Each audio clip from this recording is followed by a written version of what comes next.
Yep, that's right. Good. All right, Obi. Excellent. Thank you very much for being here. Okay. I'm very excited to be here. It's actually my sort of third time to Istanbul, so I love coming back. Today you made it rain, so I feel right at home. You know, it's just like in London. Normally it's really, really beautiful. Okay, so I'm here to talk today about pages and people and how the whole web gets better when we add people to pages. My job, as Peter said, is I'm Consumer Marketing Director for Google. So it's a nice job. I get to connect consumers with the magic that Google makes. Not all the products we make are magical, but many of them are. So, and at the moment, I'm spending a lot of my time on Google+, which is one of our newest products, and I'll talk to you a bit about that in a minute. But before we do that, I wanted to talk about social in the context of two other big trends that are really converging on the web today. So low-mo is a phrase that was coined by the guy in the corner, John Doerr. He's a venture capitalist in Silicon Valley. He invested in many successful web companies, including Google. So he sort of knows what he's talking about, so I have to give him credit. And it's really interesting how these trends are converging and really enabling each other. So I'm going to start with mobile, because I really think mobile is what's underlying a lot of what's going on at the moment on the web. The numbers are staggering. You know, it's 5.6 billion mobile subscribers in the world now. A year ago, that was 1 billion less. But what's more interesting is actually the growth in smartphones. So we're heading towards 1 billion smartphones. And the reason why that matters is because that is increasingly becoming the way that people access the internet, particularly in emerging markets like Africa or Southeast Asia. Smartphones are the way that people go online. Google has invested a lot in Android, our open source platform for smartphones, and that's growing at a really staggering rate as well. So it's almost 200 million. And what that means is, like, this mobile that I have in my pocket is effectively a supercomputer. So not only does it have more memory than my first laptop that I bought about 15 or 20 years ago, but it's connected to the cloud, and that enables it to make all these amazing applications that the phone by itself wouldn't be able to do, and it connects you to the web. So there's a lot of very kind of magical applications. One of the ones that I won't demo here today is VoiceSearch. We launched that in Turkey recently, and when I asked for my Turkish colleagues for the most challenging word that they could think of that works really well, they came up with this, which is quite possibly the longest Turkish word ever. So try it out if you have an Android phone or the iPhone app, and it does actually work. And that's magic.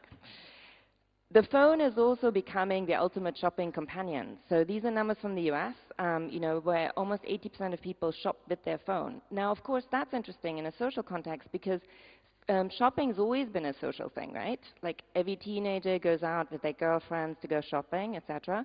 Well, with the smartphone, she can go out by herself, but she can still ask her friends what they think, right? So suddenly, you're not just the retailer in a shop, you're always being compared to the whole web, and you know, the user has access to what their friends think at any time with the phone in their pocket. The second trend is local. So local's been on the web for a while. Google actually, with Earth and Maps, we were kind of like fairly early in the development of local. And when Google Earth came out, that was one of those magical moments where suddenly, you know, people could look at geo information, whether, you know, where you were going on holiday or much more serious things. So this is actually some images from Google Earth on the top of the Van Earthquake Center on the left. This is before the earthquake, and then on the right you've got satellite imagery that we uploaded literally within a couple of days of what it looked like after the earthquake, so helping the relief area efforts in the area. And then at the bottom you've got Google Maps. All the kind of, on the left is all the Red Cross donation centers.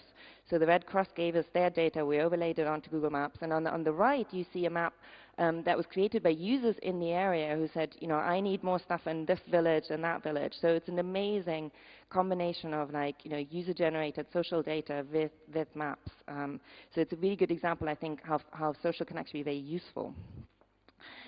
And mobile, it was really the thing that I sort of call mobile the prince that woke up the sleeping beauty of local, because when you take local and mobile together, it becomes even more powerful. So on desktop search, about 20% of searches on Google have a local intent, so people are looking for a place.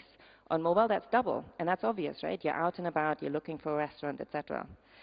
And therefore, when you put local and mobile and social together, all these new applications have been spawned, whether it's Foursquare, you know, where you check in and you find a local restaurant that your friends like, whether it's Groupon or Google Offers, you know, that gives you locally relevant offers while you're out and about, or Google Places that, you know, allows you to rate places. And that brings me kind of neatly to the main part of my talk, which is all about people and the people web. Many of us think of like social as just something fun. You know, we tell our friends what we're up to, but actually, I like to look at this as an example of how social has really changed the world. You know, in the Arab Spring earlier this year, it started revolutions, and I feel kind of personally very strong about it because one of the guys who is very active in the Egyptian revolution, a guy called Wael Ghonim, was actually a friend. He was a Googler. And we had no idea he was a political activist until, you know, suddenly he started popping up on the news. And so he used Facebook, he used Twitter to kind of, you know, help organize the marches in Egypt. And then the government overreacted and turned off the internet. The whole internet just went away. When he talks about it, it's quite interesting because that was probably the worst thing they could have done, because it forced people to go out on the street to find out what's happening because they couldn't really, you know, they couldn't connect to their friends online. There's also a nice little story in this, in that there was 2 Google engineers sitting in an office in Mountain View, and 2 of them in Egypt, that said, okay, let's do something about this. And so within 48 hours, they launched an app called Speak to Tweet, which allowed you to pick up the phone, call an international phone number, and then either leave a tweet or pick up your tweets via the phone.